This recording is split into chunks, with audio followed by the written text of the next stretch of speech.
stretch that I'm going to show you is called the doorway stretch, and it's really good to stretch out the pec muscles.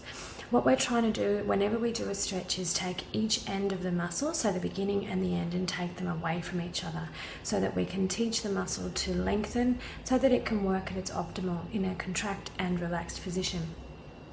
Oftentimes people get pain down the side of their shoulders or in their neck when the shoulder and these muscles don't work so well, and that can be contributed by the slouched position that we often use when we're using a computer, or if we're doing a lot of things that require movement at the front and activating our chest muscles. Now, what we want to try to do is stretch the shoulder blade back.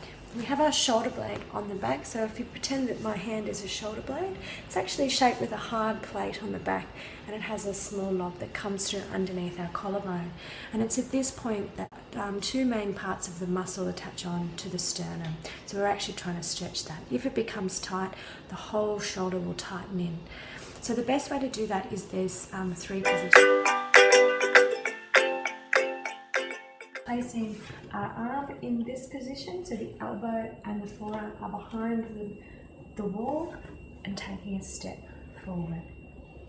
Keeping our hips level, so our hips will be level, and we're keeping straight on, and we just feel a stretch. And you might feel this one more in your bicep. We want to get a bit of a bicep stretch first so that the bicep can allow the shoulder to get movement for the next levels.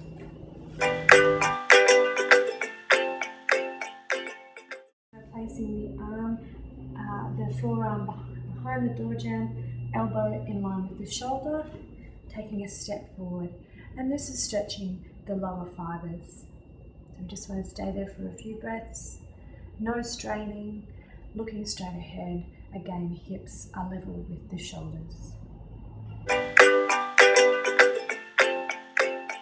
And one for the upper fibers is bringing the elbow, so keeping the forearm behind the door jamb, the elbow in line with the ear, and then stepping through again, and we can feel a bit of a stretch up. I'm a bit higher up through the top of the chest.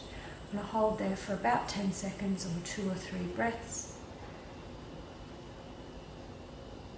and then pull back. So